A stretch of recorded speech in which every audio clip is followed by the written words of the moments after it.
Hotep, everybody. It is Sunday, November 30th, 2025, and I'm historian and national political commentator Michael Imhotep. Welcome to a special edition of the African History Network show. This is a class preview of my new 10-week online history class, Ancient African Empires, the Moors, and Understanding the Transatlantic Slave Trade. So class number one is going to start up today, as soon as I finish this broadcast. It's going to run Sundays, 4 p.m. To 6 p.m. Eastern Standard Time. And you can register for the class at my website, AfricanHistoryNetwork.com, AfricanHistoryNetwork.com. I wanted to jump on today and do a class preview for you. And we deal with thousands of years of history and what leads up to the transatlantic slave trade as well. Okay, so this is a very visual class, and we do have about 200 slides. We have also about 80 to 100 articles that I reference in the class also. Okay, so let's jump into this. How's everybody doing? Post your comments here. Give us a thumbs up. Give us a heart. Give us a like on this broadcast. Okay, so let's go to the slideshow presentation. So we see an unprecedented attack on African-American history, and we've seen it going back to 2020, 2021 with the attack on critical race theory. We see it intensified with anti-woke laws, etc., right? And we see it coming from the Trump administration as well. So some of the things that we will deal with in this class, we'll deal with ancient African empires, whether we talk about Ghana, Songhai, Mali, whether we talk about ancient Kemet, whether we talk about Nubia or Ta-Nehisi, etc. And we will also deal with archaeological evidence and evidence of an African presence in the Americas going back thousands of years as well. So if we just look very briefly at here, AtlantaBlackStar.com had a really good article a few years ago, 10 pieces of evidence that prove Black people sailed to the Americas long before Columbus. Now, you know, I interviewed Dr. David Imhotep that wrote the book, The First Americans Were Africans, Documented Evidence, a number of times on the African History Network show before he made this transition a couple of years ago. But this piece right here, if we switch over to this, according to renowned American historian and linguist Leo Weiner of Harvard University, one of the strongest pieces of evidence to support the fact that Black people sailed to America before Christopher Columbus was a journal entry from Columbus himself. In Weiner's book, Africa and the Discovery of America, he explains that Christopher Columbus noted in his journal that the Native Americans confirmed, quote, Black-skinned people had come from the Southeast in boats trading in gold-tipped spears. Now, you know, many people just celebrated Thanksgiving or Misgiving Day, or what Native Americans, or what I call a National Day of Mourning. And, you know, the National Day of Mourning has been celebrated going back to 1970. But the history of Thanksgiving going back to 1621, and the European settlers, the colonizers, ostensibly known as pilgrims, the genocide that they unleashed on Native Americans like the Wampanoag, etc., and other Native American nations, we can also trace that back and look at what happened with Christopher Columbus. So in Columbus on his 4 voyages, and he set sail August 3rd, 1492 on the Nina, the Pinta, and the Santa Maria. And we see the devastation to the Taino, to the Saboni, in the various islands that he goes to, like Hispaniola, and Puerto Rico and Jamaica and things of this nature, the Bahamas, etc., right? And we see that Columbus helps to lay the foundation for slavery, racism, capitalism, and the exploitation of indigenous people. So when we study this history, we see that Columbus setting sail August 3rd, 1492 is directly related to the African Moors going into Europe, going into the Iberian Peninsula, today known as Spain and Portugal, in 711 AD. And they take the teachings from ancient Kemet, ancient Egypt, from the Nile Valley region of Africa into Europe. And this is going to bring Europe out of the Dark Ages, so much so that some of the nautical instruments that Columbus was using on his voyages were based upon technology that the Moors introduced into Europe. So when we start understanding the chronology of this history, Okay. To understand the existence of something, you must first understand the pre-existence of existence. So we can't start studying the history of the transatlantic slave trade in 1441 with the Portuguese going into Mauritania. We can't start in 1526 with the Spanish Juan Ponce de Leon coming into what he's going to call Florida. We can't start in 1619 in Hampton, Virginia, or Jamestown. To understand the existence of something, you must first understand the pre-existence of existence. So we have to deal with thousands of years of history that leads up to that. Okay, so if we go to the next slide here and give us a thumbs up, give us a heart, give us a like on this broadcast. And this is a preview of my new 10-week online history class, Ancient African Empires, the Moors, and the transatlantic slave trade, 5000 BC to 1800 AD. Okay, so for years, Eurocentric archaeologists have largely turned a blind eye when it came to the discovery of artifacts from ancient Egypt being discovered in the Americas. According to Dr. David Imhotep, the author of the book, The First Americans or Africans Documented Evidence, quote, Egyptian artifacts found across North America from the Algonquin writings on the East Coast to the artifacts and Egyptian place names in the Grand Canyon, end quote, are all signs and early arrival in the Americas by Africans, by African people. And these would be the Khoisan, the short-statured Africans, partly the Khoisan. They have the oldest DNA on the planet, the Khoisan. This is also paired with a much earlier account of Black people with incredible skills at sea. Back in 445 BC, before the Common Era, the Greek historian Herodotus wrote of King Ramses III leading a team of Africans at sea with astounding seafaring and navigational skills. Together, both accounts would point to Africans sailing over to the New World before Columbus. And one of the things we're going to do in the class is look at archaeological discoveries. So we know that on the Greek island of Crete, back around 2011, 2012, there was a discovery and they found stone tools dating back 130,000 years ago or so. And they concluded that people had to have sailed to the Greek island of Crete.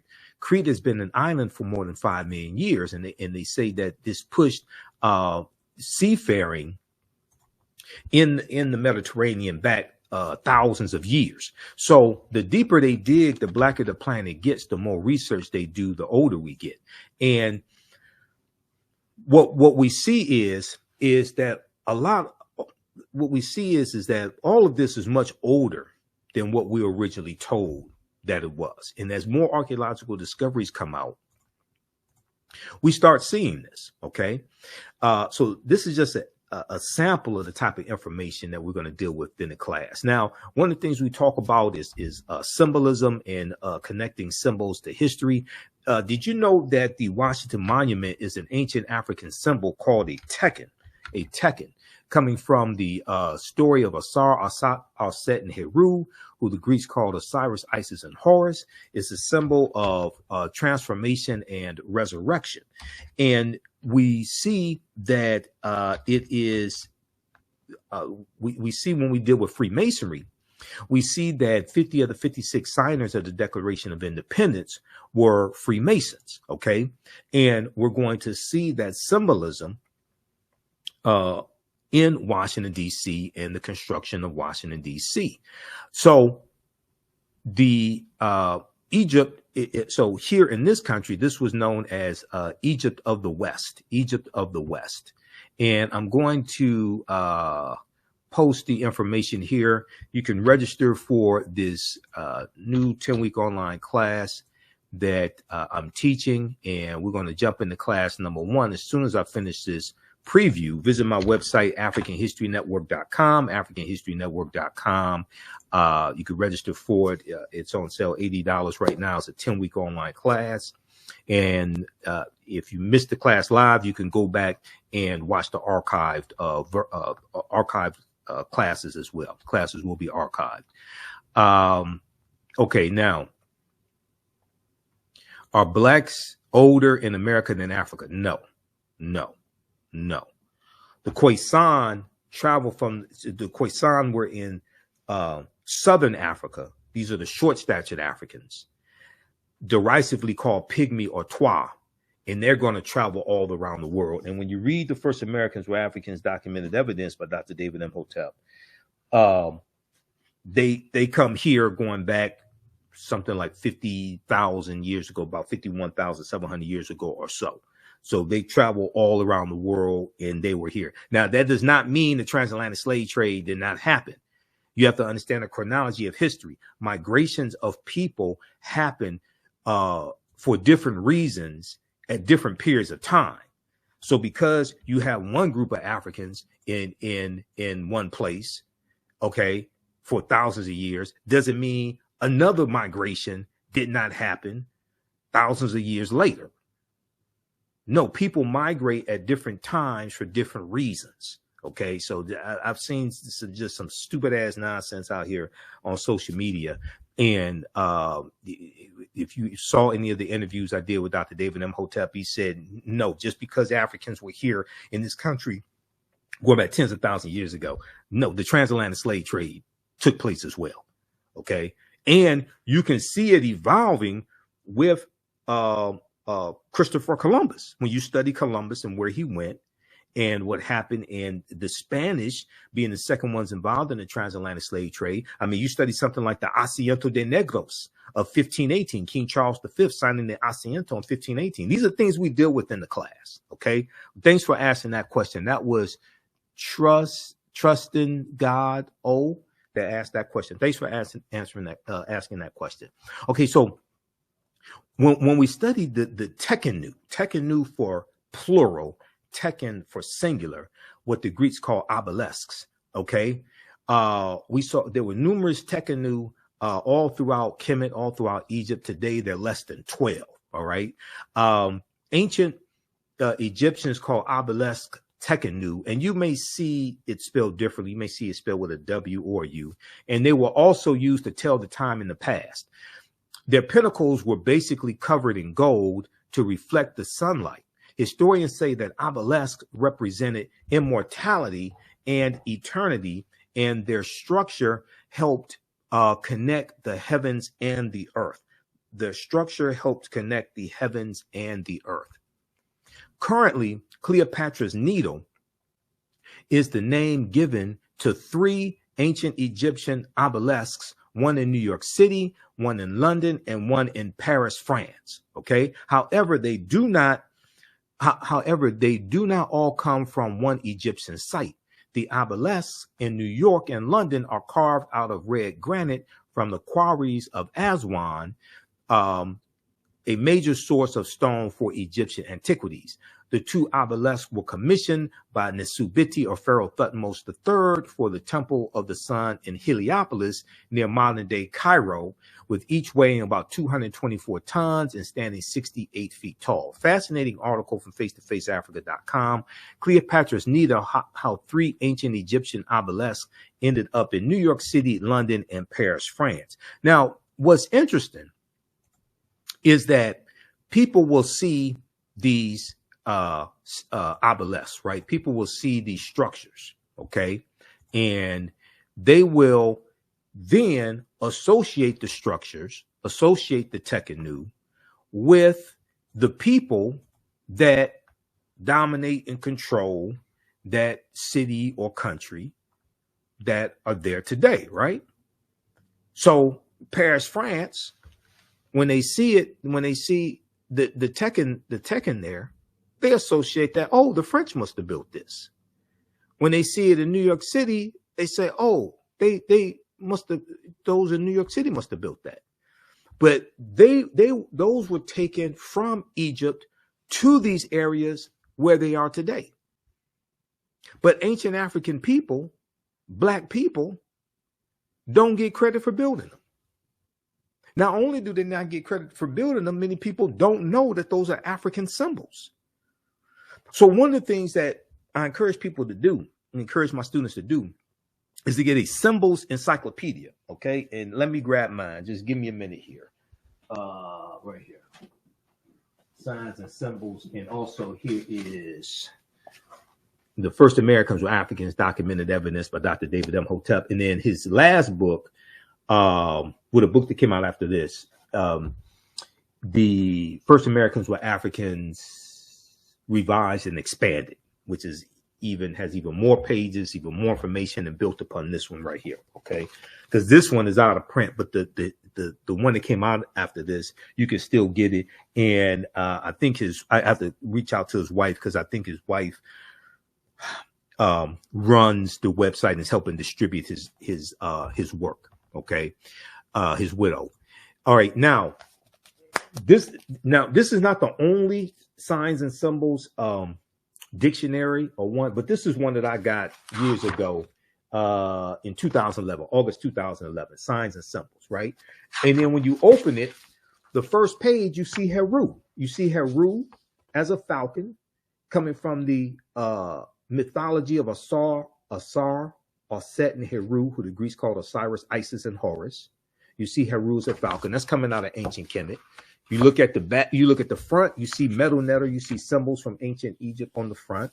You see the caduceus, which is an African symbol, the caduceus. Okay. You look at the back, you see an ankh, which is the African key of the African symbol of eternal life, the African key of life, the ankh. Okay. All of this. All right. But this one here, this is in full color. And it breaks down the origins of symbols and signs, gives you an explanation of them. Okay, so this helps in the learning. Okay, to get a symbols dictionary. All right, now let's continue here. How's everybody doing? Ancient Egyptians called, let me go back here. Sorry. Okay, so here's a statue of Asar, Set, and Heru, who the Greeks called Osiris, Isis, and Horus. Okay, also known as the Holy Trinity. All right. Now, some things I say may go outside the circumference of some people's awareness. Just because you never heard it before, disagree with it, does not mean it's not true. Just means you have to do some research to understand what I'm talking about. All right. And what we're going to see as we get deep into the history, you're going to see that you're going to have ancient stories that are retold over thousands of years, and they get adapted to various people's cultures, and the names are changed, but some of the core messages are still there. They may be adapted to various people's cultures, things like that, but you're going to see similarities, striking similarities. Okay. So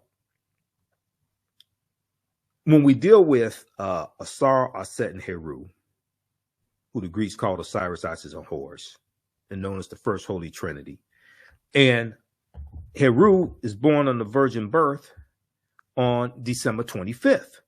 And I deal with this a lot when we go into the season of the winter solstice, shortest day of the year, and the sun that goes into the winter solstice, and it goes into its lowest point of the year. And then from December 22nd, 23rd, 24th, it's said that the sun stands still and does not move. Okay. And we see that on December 25th, the sun moves 1 degree northward. And this is said to, in ancient times, was said to be the rebirth of the Son of God, not the S-O-N, but the S-U-N.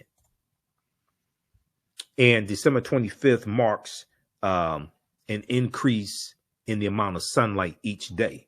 So in ancient times, December 25th was looked at as the birth of the Son of God, not the S-O-N, but the S-U-N. And when we look at this famous statue of Set, who the Greeks called Isis, holding the baby Heru or Horus, Set was the first queen of Kemet, or ancient Egypt. wife of Asar. And in the mythology, Asar is resurrected after his brother Set is killed by Heru, who avenges the death of his father.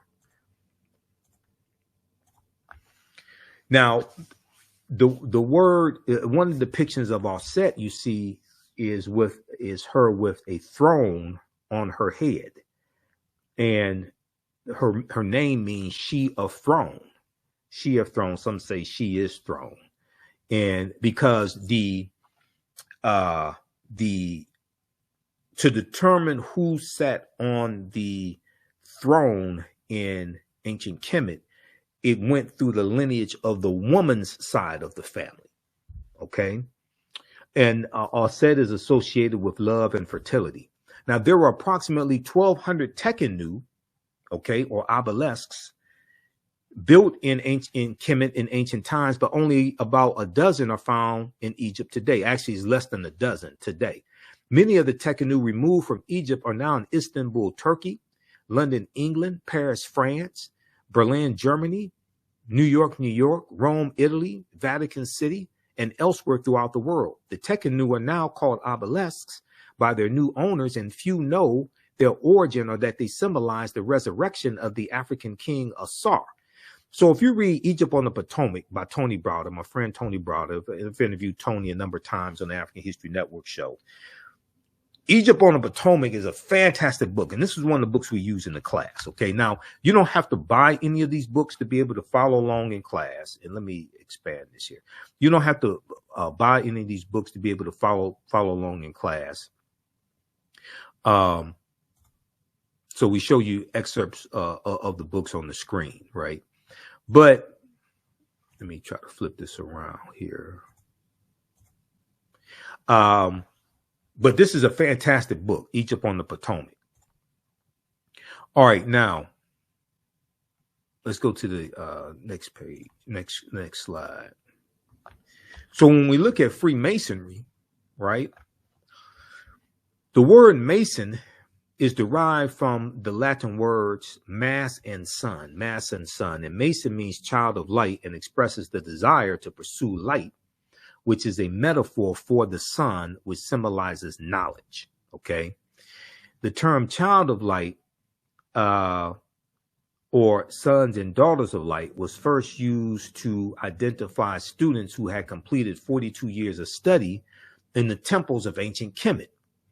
Many Masonic temples were modeled after the temples in ancient Kemet, ancient Egypt, places where light or knowledge was imparted in a series of steps or degrees. And if you read Egypt on the Potomac, pages 18 and 32, Browder talks about this. You read Nile Valley Contributions to Civilization. Browder talks about it there. You read Stolen Legacy by George G.M. James. He deals with it there. So the concept of institutions of higher learning come out of ancient Africa. The concept of getting your credentials in a series of degrees, bachelor's degree, associate's degree, bachelor's degree, master's degree, PhD, doctoral degree, etc. Getting your credentials in a series of degrees, that comes from ancient Kemet. The concept of the liberal arts, George G.M. James talks about the 7 liberal arts. He talks about the trivium and the quadrivium. He talks about the arithmetic and the logic and rhetoric and different things like this, the liberal arts. All that comes out of Africa. All right, let's continue here. Now, Masonic temples are considered houses of light or temples of learning. Houses of light or temples of learning. The term Mason or child of light is a direct reference to the highest degree of the Kemetic education system. The 33 degrees of instruction within Freemasonry represent a fraction of the 360 degrees of instruction that comprise the Kemetic system of education, because we dealt with 360 degrees. Europeans learn less than 10% of what the ancient Africans knew. And when you deal with the study of the the Druids, and you deal with the study of the Roman soldiers learning, the Greek and Roman soldiers learning from the ancient Kemetic people.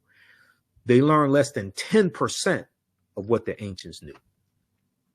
Okay, so yet with less than 10% of the wisdom of Kemet, Freemasons have held positions of influence and power throughout the world for over 200 years.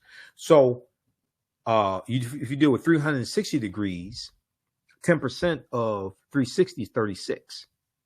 They learn less than 10%. So this is why the highest level Freemasonry is 33 degrees. All that comes from ancient Africa. So let me continue for just a second here, and then we're going to talk about reparations. But as a historian, my concept of reparations is totally different than a lot of people seeking monetary reparations. Did you know that 50 of the 56 signers of the Declaration of Independence and 13 of the 39 signers of the U.S. Constitution were Freemasons? Okay. Also, 4 of the first 5 U.S. presidents were Freemasons. Read page 18 of Egypt on the Potomac by Tony Browder. Now, what happens is that when the Moors go into Europe, these African Moors go into Europe, they take the teachings from the Nile Valley region of Africa. They're going to teach people freely. And you're going to have an order called the Poor Knights of Christ that are going to evolve in Europe. And they're going to be known as the Knights Templar. They're going to become very powerful. They're some of the most knowledgeable people in Europe. But keep in mind, at the time, somewhere 85% of Europeans are illiterate. You had kings and queens who could not read and write. Okay.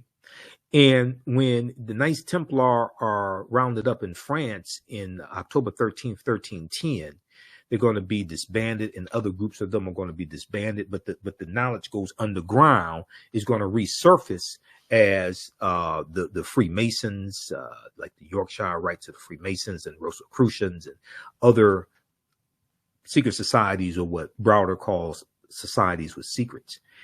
And those teachings are going to, from the Freemasons, are going to come to the land that's going to be called the United States of America, the 13 colonies first, and then the United States, by way of the quote unquote founding fathers. Because many of them were Freemasons. 50 of the 56 signers of the Declaration of Independence were Freemasons, where they're dealing with a watered down version of teachings coming out of ancient Africa. And so, Ken Barnes just aired on PBS, just aired his series dealing with the American Revolution. A lot of people don't know that the U.S. Constitution is based upon the Iroquois Confederacy. Okay. And the Iroquois nation of Native Americans, it was like 6 groups of Iroquois, and the way that they governed their society and the democracy that they had, the founding fathers admired that, and they based the U.S. Constitution based upon that. Now, some people may say, well, I ain't never heard nothing like that before. You said, I don't know where you got that from. Okay. All right. Let's take a look at this quickly. How's everybody doing? How you like this type of information? Who still needs to register for this new online history class that I'm teaching on Sundays? Ancient African empires, the Moors, and the transatlantic slave trade. Understand the transatlantic slave trade. Okay. I'm historian and national political commentator Michael Imhotep, founder of the African History Network, host of the African History Network show. Some people see me on Fridays on Roland Martin Unfiltered. And some people follow me on social media and follow me on my Facebook fan page, the African History Network, or on YouTube, Michael Imhotep. Visit my website, AfricanHistoryNetwork.com, AfricanHistoryNetwork.com. You can register for this class. It's on sale, $80. We do the sessions live. All the sessions are archived and recorded. You can go back and watch it anytime. And as soon as I finish this broadcast, we're going to jump into class here in a few minutes. We're going to jump into an introduction to the class. Okay. So you can register now. Let me show you this article, and I'm going to post a link here again for you all to register. And this also helps support the African History Network, helps us keep doing the research, stay on the air, keep broadcasting, pay for all these services that I use, etc. And I have to, the platforms that I teach the class on, I have to pay for those as well. So a lot of people think, oh, this stuff is free. No, it's not. Let's look at this article quickly here. This is from history.com, the official website of the History Channel. The Native American government that helped inspire the U.S. Constitution. Okay, hopefully everybody can see this. The Native American government that helped inspire the U.S. Constitution. Hold on, let me change the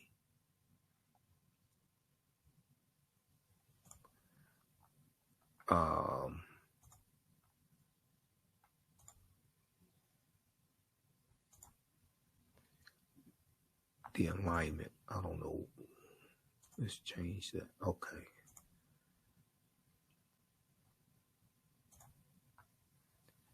All right, let's look at this here.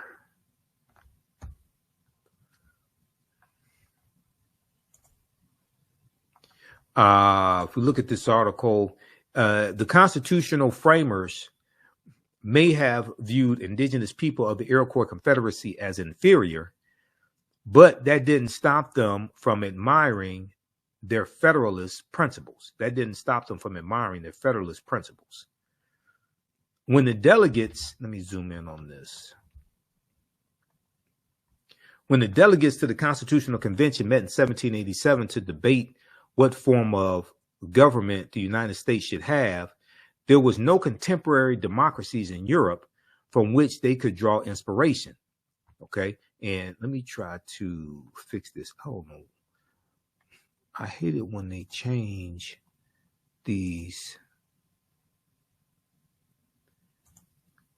configuration I had.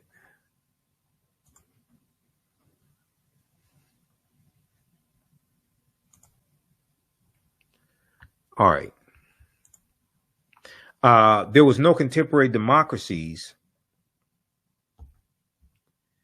in Europe from which they could draw inspiration. The most democratic forms of government that any of the convention members had personally encountered were those of Native American nations. I want everybody to see this, because let me ask you a question. Did you all learn this in school? When they talk about the Constitution and George Washington and Benjamin Franklin and Thomas Jefferson, when they talk about the founding fathers, did they talk about the inspiration for this? Of particular interest was the Iroquois Confederacy. The Iroquois Confederacy, which historians have argued wielded a significant influence on the U.S. Constitution. What evidence exists that the delegates studied Native American governments? Descriptions of them appear in the 3-volume handbook John Adams wrote for the convention, surveying different types of governments and ideas about government. It included European philosophers like John Locke and Montesquieu, whom U.S. history textbooks have long identified as constitutional influences. But it also included the Iroquois Confederacy and other indigenous governments, which many of the delegates knew through personal experience.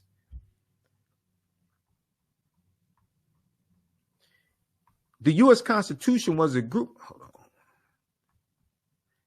on. Let me see. Hold on. Okay. Quote, you had the Cherokee chiefs having dinner with Thomas Jefferson's father in Williamsburg, and then in the northern area of course, you had this Philadelphia interaction with the Delaware and the Iroquois, because Delaware, that was a group, that was a Native American nation as well, Delaware. Okay, you had this Philadelphia interaction with the Delaware and the Iroquois. Says Kirk Kickingbird,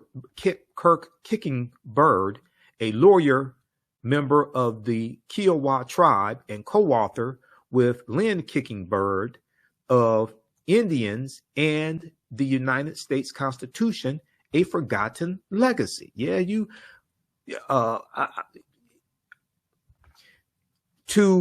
don't even know if it's forgotten so much, brother and sister Kicking Bird. I don't even know if it's forgotten so much, because I don't think people ever learned it in the first place to be able to forget it.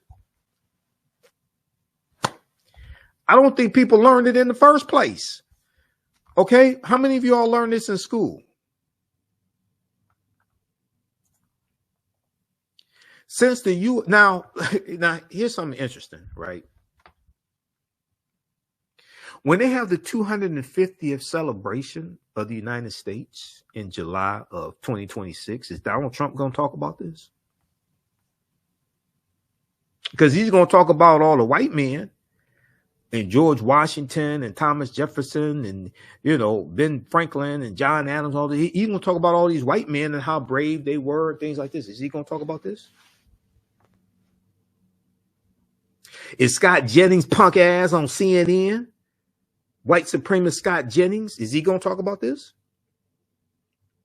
Or any of these white nationalists, white supremacists? Let me ask you a question. The people who are trying to sanitize the African American Smithsonian Museum because they think it talks too much about slavery, and they want a narrative that helps white people feel comfortable with the oppression of African people, are those people going to talk about this?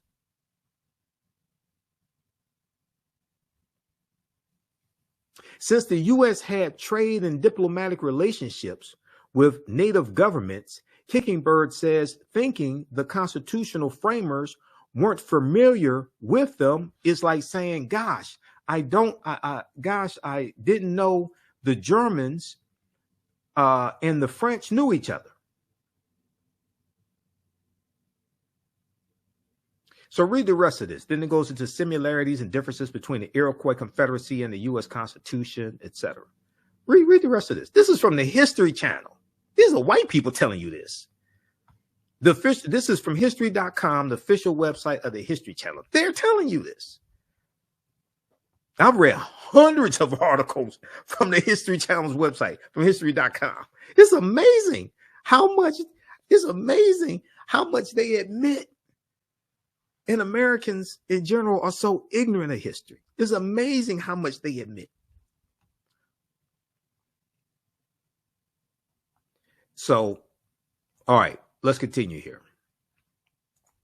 Okay, how y'all like this type of information? Give us a thumbs up, give us a heart, give us a like on this broadcast. Let me switch over here. Okay, let's go back to the PowerPoint presentation quickly here. All right, now.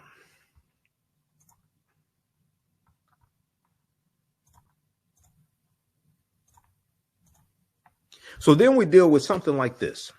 We deal with the retelling of the story of Asar, Aset, and Heru being retold as Jesus or Yeshua, because the letter J didn't exist until 1630 AD. Yeshua and Mary, okay, as the Black Madonna and Child. All right. And the Black Madonna and Child was being worshipped in Europe even before the Moors go in.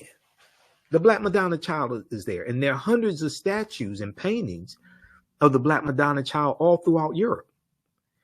But then coming out of the Dark Ages, you're going to have as you have a rise in white supremacy, you're going to have a rise in the European phenotype. And you're going to see the decolorized version with the European Jesus and Mary. Okay, and let me see what happened here. Okay, stand by. All right, now. So we also talk about some of the Neteru that we see, like Ma'at, the personification of truth, justice, righteousness, balance, harmony, order, and reciprocity. And the 7 virtues of Ma'at. We deal with the 42 admonitions or negative confessions of Ma'at, which become the 10 commandments. We deal with things like this, the weighing, the judgment scene, and the weighing of the heart against the feather of Ma'at. All right, now. So you see the 42 negative confessions of Ma'at as well. I have not committed sin. I have not committed robbery with violence. I have not stolen. I have not slain men and women, etc. So when you see this, then you see where the 10 commandments come from. One of the African empires we'll look at, ancient Nubia, Ta-Nehesi, also known as Kush. This from about 4500 BC, before the Common Era, to 500 AD Common Era. So ancient Nubia is also known as Kush. It was a region along the Nile River located in northern Sudan and southern Egypt. So today, the lower portion of Sudan and the upper portion of Egypt. In ancient times, that was Nubia.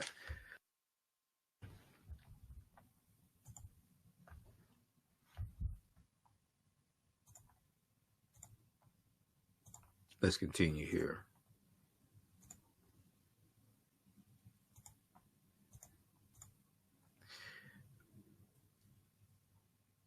It was home to some of Africa's earliest kingdoms, known for rich deposits of gold. Nubia was a major trading port for luxury goods that came from sub-Saharan Africa, such as incense, ivory, and ebony. Incense, ivory, and ebony.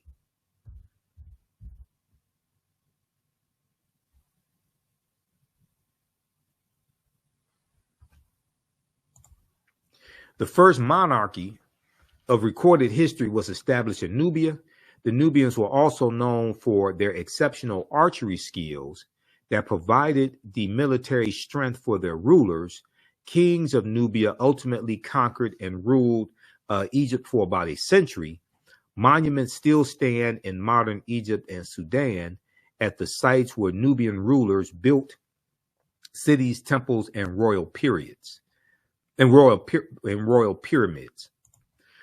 1800s, the Western world's interest in Nubia was awakened by the rediscovery of ancient empires' monuments, which were reported almost simultaneously by individual British, French, and American explorers. Many of them found it difficult to credit indigenous Africans for building such a civilization. So what we see is an effort to steal the history, steal the legacy of ancient Africa and say, well, these people could not have been related to the black people who we have enslaved, to the Negroes we have enslaved. So these must have been something totally different. They must have been brown-skinned Caucasians. We can't believe that these people are related to these people that we have enslaved. Okay, so this is the mentality that you're dealing with. During the 1840s, German Egyptologist Carl Richard Lepsius asserted confidently that the Greek term Ethiopian, when referring to the ancient civilized people of Kush, did not apply to Negroes, but was used to describe reddish-skinned people closely related to the Egyptians who belonged to the Caucasian race. So they're saying the Egyptians belong to the Caucasian race, because these Negroes that we have enslaved, they couldn't have possibly done this. Okay. Yeah, these Negroes could not have possibly done this. So it had to be something else.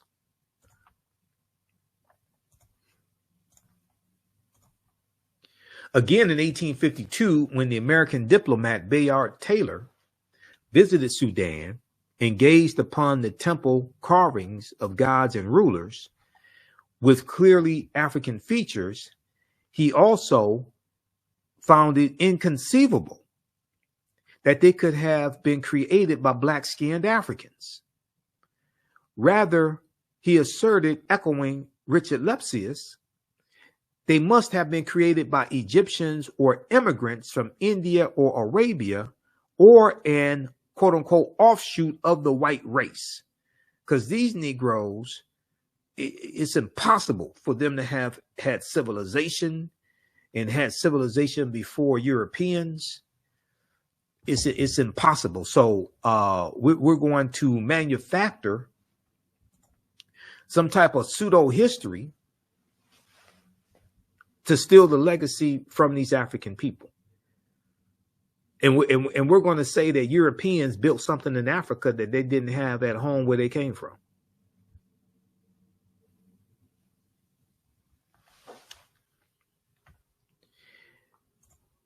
Now, give us a thumbs up, give us a heart, give us a like on this broadcast. Who still needs to register for this new 10-week online class that we have starting up today? Ancient African empires, the Moors, and understanding the transatlantic slave trade. I'm going to take you to our website right now. Visit our website, AfricanHistoryNetwork.com. AfricanHistoryNetwork.com. We have the information right there, right on the home page. So when you scroll down, go to our website here. When you scroll down, we have the information. And we're going to do an introduction to the class here in just a few minutes. I'm going to switch over to my online school. We'll do an introduction to the class. And you can watch the class on demand also. We do the sessions live. All the sessions will be archived and recorded. You can go back and watch it anytime. So the class is on sale, $80. The content is PG-13. You can use this with your children as well. And we'll have the lesson plan right here where you could download the lesson plan. So I'm going to update the lesson plan. You'll be able to download that for all of the class sessions. Okay. There's 80 to 100 articles that we reference in the class. There are, and let me make this a full view. There's 80 to 100 articles we reference in the class. There are 200 slides that we reference. Also, I put together all the slides.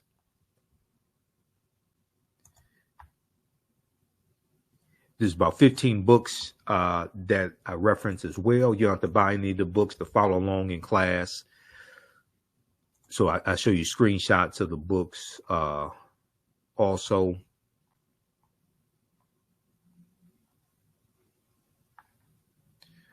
All right. Okay, so register for that class and you can join us today in class. Because we're going to start here in a few at 5:30 p.m. We're going to start the class. All right, let me go back to the slide here. So I'm running behind today because it's a holiday weekend, and I ended up working overtime past 2 nights in a row, picking up overtime hours. So it's thrown off my whole weekend. All right, so there was an interesting revelation, interesting video here, where you have this European scientist who's so surprised to find out ancient Egyptian pharaohs were Black Africans. Okay, and this is an example of what I'm talking about. Okay, let's go to this video.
All right.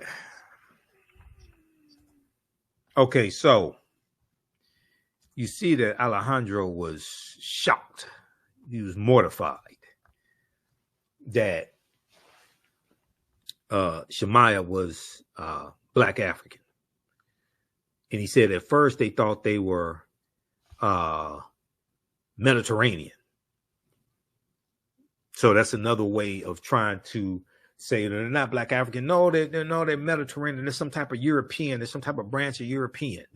When you go study the history of all of these contortions and all of these deflections that European archaeologists and anthropologists came out with to say that these were not Black African people.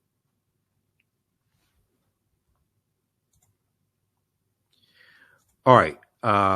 Let's continue. So then we deal with the Olmecs and the Olmec heads in Mexico. We'll talk about that as well. And Dr. David Imhotep in the First Americans or Africans documented evidence. He said a major ethnic group among the ancient Egyptian Nubians were the Manding people, also known as the Mandinka, and original Niger Congo homeland in the general vicinity of the Upper Nile Valley is probably as good a hypothesis as any for the origin of the Manding. The Proto-Manding migration had to have taken place during the African Aqualithic period. That was a wet period in Africa that lasted thousands of years at a time when the Sahara was fertile and had river systems and Great Lakes. Okay, read page 82 of the First Americans or Africans documented evidence. When the Manding reached Central America and began mixing with the local population, they were labeled Olmecs. The Olmecs were supposedly a mixture of the Manding or Mandinka and American Indians or Amerindians. Do not forget that the Manding made up the base of the Olmecs, so the Egyptians, the Manding, and the base of the Olmecs are related to each other. Okay, so this is just a sample of type of information we deal with here in the class. And then there's, this is Dr. David Imhotep. There's a interview he did on WKRP in Cincinnati, Channel 5, that really got into information dealing with his book, The First Americans or Africans, Documented Evidence. His book deals with 13 different types of evidence that show an African presence found in Allendale County, South Carolina, dating back at least 51,700 years ago. Page 14 of his book, they found artifacts. So Dr. Albert Goodyear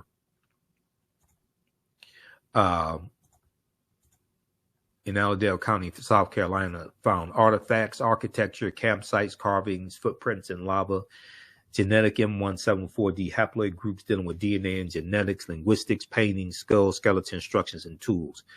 13 different types of evidence documenting an African presence dating back at least 51,700 years.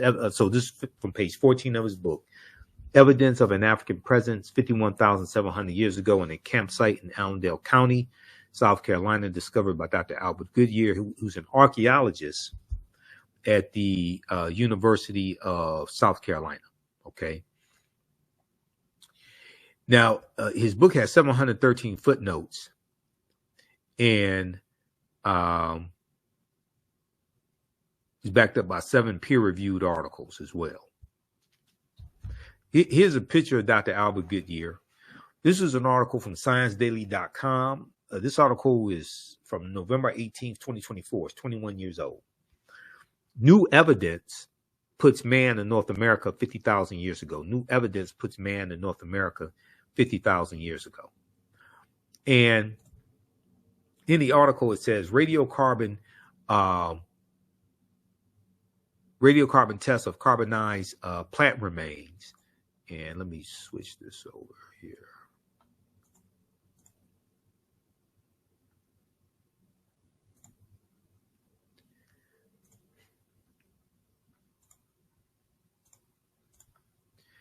Radiocarbon tests of carbonized plant remains where artifacts were unearthed last May along the Savannah River in Allendale County by University of South Carolina archaeologist Dr. Albert Goodyear indicate that the sediments containing these artifacts are at least 50,000 years old, meaning that humans inhabited North America long before the last ice age. Okay, so we're going to look at different archaeological discoveries, like this one here. This came from the New York Times in 2010, February 15, 2010. On Crete, new evidence of very ancient mariners. And they talk about, and I mentioned this a few minutes ago, they talk about how on the Greek island of Crete, they did excavations over the course of 2 summers. And they found stone tools that are at least 130,000 years old. And they found numerous stone tools, okay? Stone tools found on the Greek island of Crete over 2 summers, archaeologists say are at least 130,000 years old, which is considered strong evidence for the earliest known seafaring in the Mediterranean and causing for rethinking the maritime capabilities of pre-human cultures. Crete has been an island for more than 5 million years, meaning that the tool makers must have arrived by boat. So this seems to push the history of Mediterranean voyaging back more than 100,000 years, specialists in Stone Age archaeology say. Previous artifact discoveries has shown people reaching Cyprus, a few other Greek islands, and possibly Sardinia no earlier than 10,000 to 12,000 years ago. So more than 2,000 stone artifacts, including the hand axes, were collected on the southwestern shore of Crete. So they didn't find 1 or 2 pieces of evidence. They found about 2,000 pieces.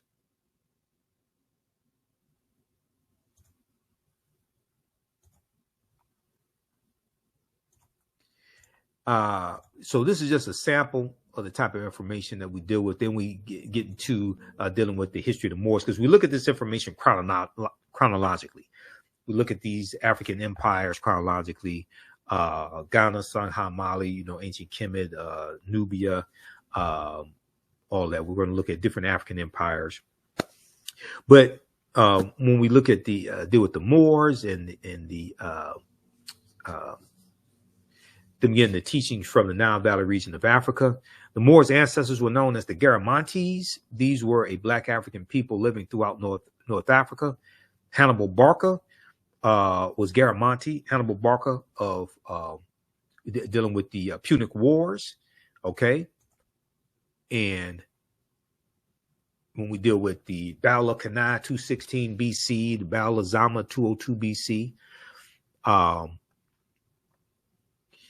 the Moors, according to George G.M. James and Stolen Legacy, were the custodians of the ancient Egyptian mystery system. The teachings were will bring Europe out of the Dark Ages.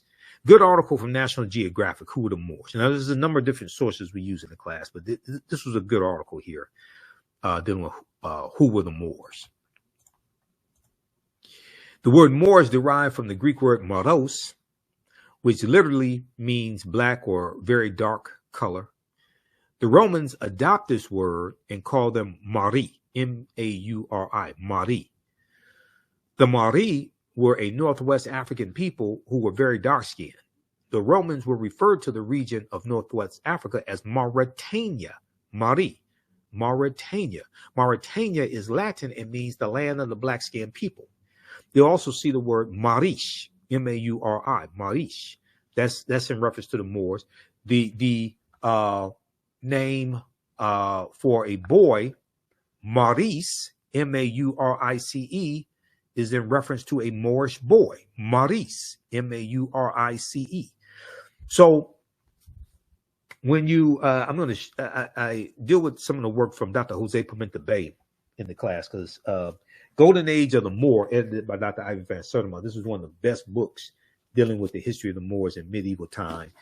And there's an essay in here from Dr. Jose Pimenta Bay. He was one of the first interviews I did on the African History Network show back in 2010 when I launched the African History Network show. So I've been broadcasting 15 years, the African History Network show.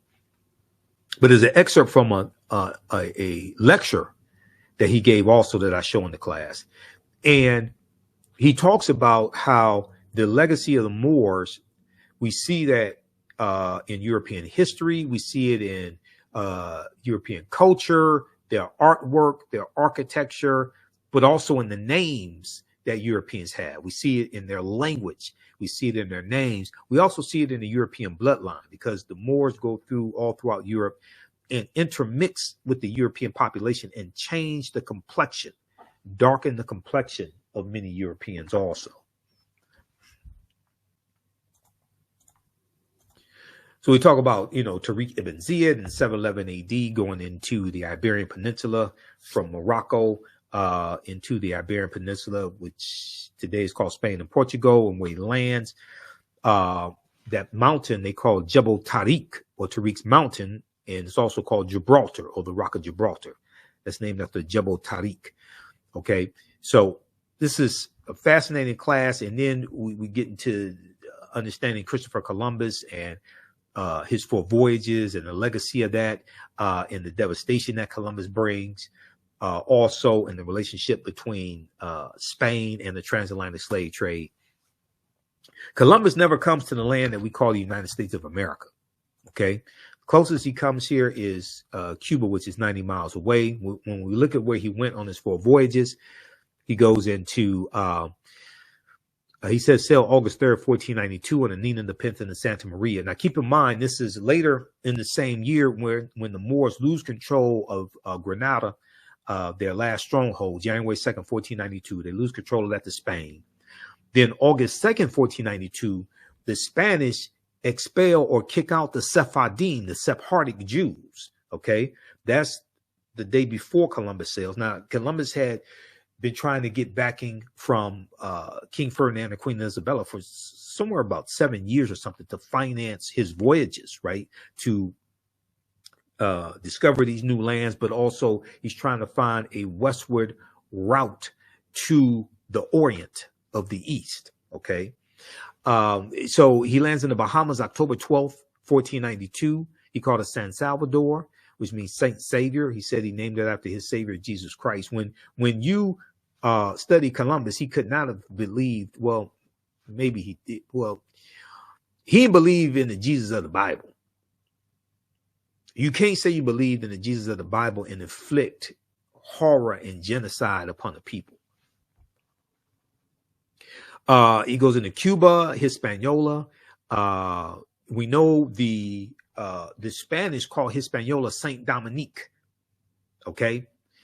The western third of Hispaniola, the French are going to take that over in 1697 from the Spanish. And I'm sorry, the Spanish call it Santo Domingo. Santo Domingo. The French are going to call the western third of the island Saint Dominique, the colony of Saint Dominique. The Africans there will call it Haiti. And this is where the revolution begins, 1791, which we know of as the Haitian Revolution. Okay. But a lot of these areas that then fall into the hands of the British or the French or things like this, originally, these were Spanish colonies. Jamaica, 1494, Puerto Rico, the West Indies, Trinidad, Venezuelan mainland, South America, Honduras, Panama, all that was originally conquered by the Spanish, conquered by Christopher Columbus. And you're going to see these various European nations fight over these new lands and others also around the world. We see the Spanish conquer the Aztec Empire, 1521, Hernan Cortez. And this is going to lead to the conquering of Mexico, which leads to Mexico having their, the War of Independence, 1810 against Spain. When you look at the Spanish-American War of 1898, this is Cuba fighting against Spain for their independence. 1898. All this is traced back to Columbus and his 4 voyages in Spain, right? And if you saw the movie Posse, the African-American cowboy movie Posse with Mario Van Peebles and Melvin Van Peebles, things like this, the war that's taking place that they are involved in because they're deserters from the army, the war that's taking place is the Spanish-American War of 1898.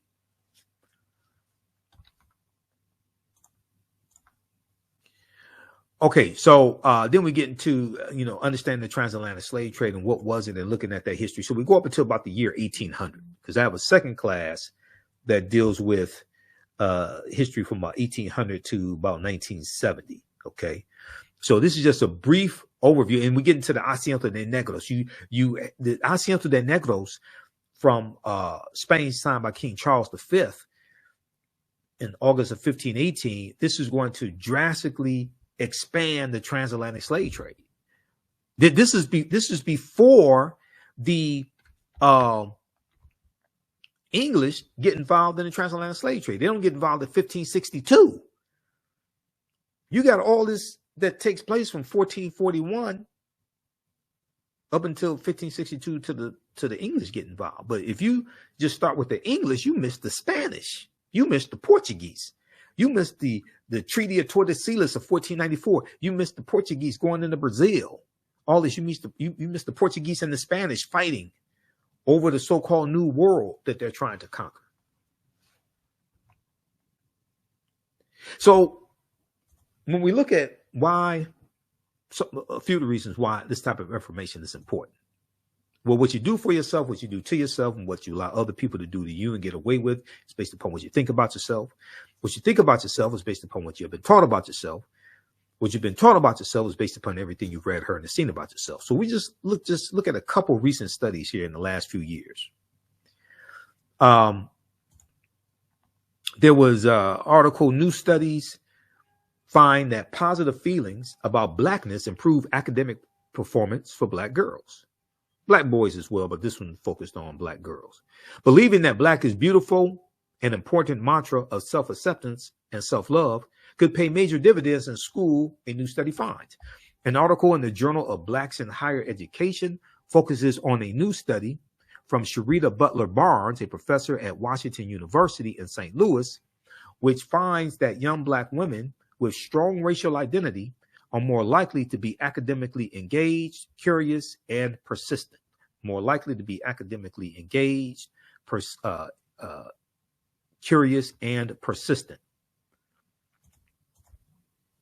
The survey looked at 733 Black middle and high school girls in 3 socioeconomically school districts in the Midwest, according to the Journal of Blacks in Higher Education. The study, called Promoting Resilience Among African American Girls, Racial Identity as a Protective Factor, was published on the Child Development Journal website and found that feeling positive about being Black, along with feeling supported by their schools, correlated with the girls' greater academic motivation. Researchers also found that feeling good about your racial identity could act as a buffer for students in, quote, hostile or negative, end quote, academic environments. Okay, so check out this article here. New studies find that positive feelings about Blackness improve academic performance for Black girls. This is from theroot.com from January 10th, 2018. And it says persons of color who have unhealthy racial identity beliefs tend to perform lower in school and have more symptoms of depression. We found that feeling positive about being Black and feeling support and belonging to school may be especially important for African American girls, classroom engagement, and curiosity.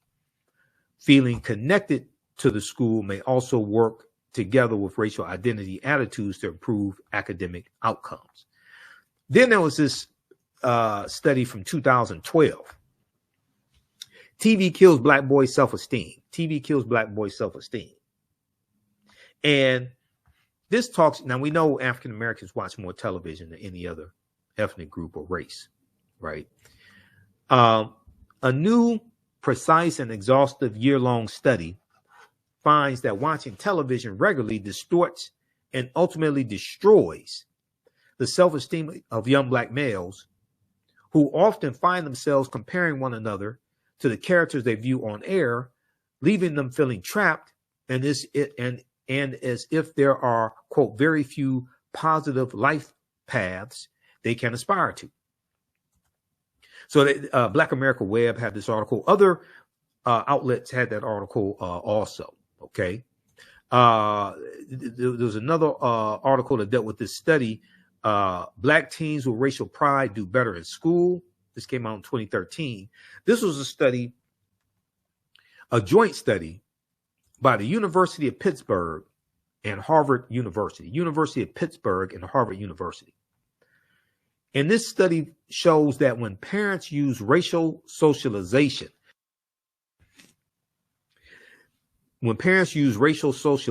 such as talking to their children or engaging in activities that promote feelings of racial knowledge, pride, and education, we can also talk about studying history, it offsets racial discrimination's potentially negative impact on students' academic development. Okay, so when you have people, so this is a joint study. So we just have to understand they have the evidence of the impact, the positive impact that understanding one's history gives you. Okay? And this is why I say your thoughts create feelings, your feelings create actions and behaviors, your actions and behaviors create results. Okay, so this is people's history and culture gives them their self-esteem, their self-development, their self-worth, gives them their VIPs, their values, their interests, and their principles. As two of my teachers, Dr. Linda Jeffries and Professor James Small, correctly teaches. And this impacts our economic empowerment and how we engage in economics, and our political empowerment, how we engage in politics. Okay, this gives us our foundation. So this is why Europeans hold on to their history, but they want to sanitize ours and purge America, purge many schools, purge academic programs, purge the African American Smithsonian Museum of aspects of our history while they cling to theirs, including the traitors to the Union, the Confederates, the Confederacy, while they cling to that and resurrect Confederate monuments. They want to attack African history and African American history. So these are just a few examples, okay, of the impact that history has on a people, especially on African Americans and African American youth. All right, so we're going to wrap it up there. Visit my website, AfricanHistoryNetwork.com. AfricanHistoryNetwork.com. You can register for this new 10-week online course. So we're going to teach this on Sundays, normally 4 p.m. Eastern Standard Time. We're running late today. So as soon as I finish this broadcast, I was going to start the class about 5:30 p.m. today. Because it's a holiday weekend, I'm going to do a quick introduction to the class so you could join us for that. The class is on sale, $80. You get 5 of my lectures free in digital download format, okay, when you register for this as well. Click right here, register here. You can do debit card, credit card, what have you. If you want to do it through Cash App, send it through our Cash App is here, $ the AHN show through Cash App. You click on the link. It takes you here. And if you send it through Cash App, follow it up with an email. You can email me through the website right here. Contact the African History Network at the top.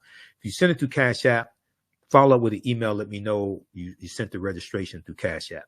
And this is our official Cash App account, $ the AHN show, SHOW. When you go to it, it'll say Michael. These are some fake African History Network Cash App accounts that have been stealing money from us. I'm still trying to get them shut down. Here's our PayPal link right here.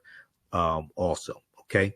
So this is African empires, the Moors, and the transatlantic slave trade, 5000 BC to 1800 AD. Okay, so this is a new 10-week online course that I'm teaching. I've been teaching online history classes going back to 2017, and I put these classes together, put together the curriculum. There are about 200 slides in this class, 80 to 100 articles that we reference, 15 books. You don't have to buy any of the books. I'll show you screenshots of the book as well. The content is PG-13. You can use this with your children, okay? And It's very engaging. It is interactive also. There's a class chat, so you can ask me questions in the class also. You can see me, I can't see you, so you don't have to worry about that. All right. Okay, look, we're about to get out of here. Remember, at the African History Network, we focus on educating, empowering, and inspiring people of African descent throughout the diaspora and around the world, because right now it's